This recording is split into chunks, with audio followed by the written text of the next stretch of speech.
Assalamu alaikum wa rahmatullahi, mes chers frères et sœurs. La mort est une réalité inéluctable qui nous attend tous. Mais comment l'islam considère-t-il la mort de celui qui succombe à un cancer causé par le tabagisme? Est-il un martyr? Allah subhanahu wa ta'ala, dans sa grande miséricorde, a accordé le statut de martyr à certaines catégories de personnes. Le prophète sallallahu alayhi wa sallam a dit: les martyrs sont au nombre de 5. La victime de la peste, celle d'une maladie du ventre, celle de la noyade, celle qui meurt sous les décombres d'un édifice et celle qui meurt dans le chemin d'Allah. Rapporté par Al-Bukhari, 2674, et par Muslim, 1914. Certains savants ont étendu la catégorie de la maladie du ventre au cancer, car il peut affecter les organes internes. An-Nawawi, rahimahu Allah, a dit: s'agissant de la victime d'une maladie du ventre, c'est celui qui souffre d'un mal du ventre.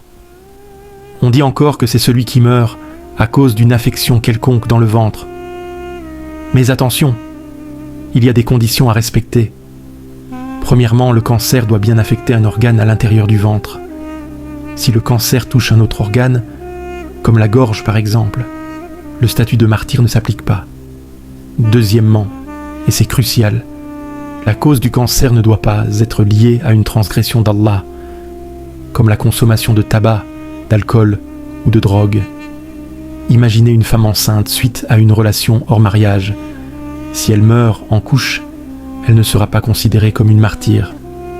De même, celui qui se noie en mer alors qu'il était parti pour commettre un acte interdit par Allah, ou celui qui meurt sous les décombres d'une maison alors qu'il y était pour boire de l'alcool ou commettre l'adultère, ne seront pas considérés comme des martyrs.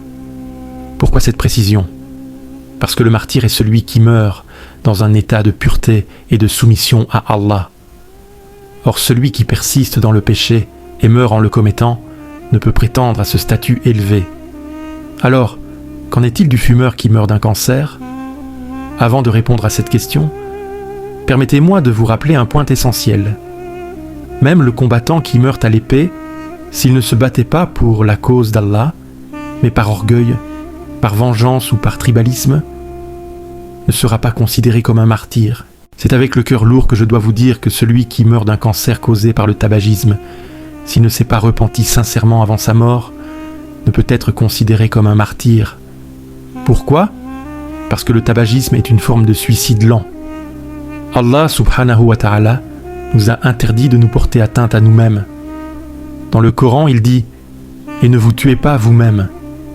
Allah, en vérité, est miséricordieux envers vous. » Surat An-Nisa, verset 29. Le prophète sallallahu alayhi wa sallam a également mis en garde contre les dangers du tabac, bien avant que la science moderne ne les découvre. Il a dit: « Celui qui boit du poison et se tue avec, le boira en enfer éternellement. » Rapporté par Al-Bukhari et Muslim. Bien que le hadith mentionne le poison, les savants l'ont étendu à toute substance qui nuit gravement à la santé et conduit à la mort, y compris le tabac. Imaginez un instant, un homme s'inflige volontairement des blessures, jour après jour, année après année, jusqu'à ce que son corps cède. Peut-on dire qu'il est mort en martyr?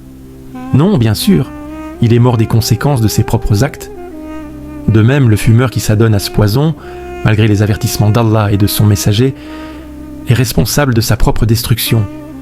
Il ne peut espérer la récompense du martyr, car il n'a pas été tué par une cause extérieure, mais par sa propre main. Cependant, il y a une lueur d'espoir. Si le fumeur se repent sincèrement avant sa mort, abandonne le tabac et implore le pardon d'Allah, alors il peut espérer la miséricorde divine. Allah subhanahu wa ta'ala est le tout miséricordieux, le très miséricordieux. Il pardonne à qui il veut.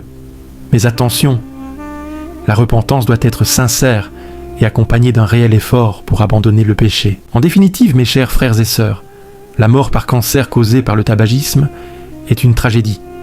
C'est une mort évitable, une mort qui résulte d'un choix délibéré de désobéir à Allah et de nuire à son propre corps. Mais la porte de la repentance reste toujours ouverte. Tant que l'âme n'a pas atteint la gorge, il est encore temps de revenir à Allah, de lui demander pardon et de s'engager à abandonner le tabac.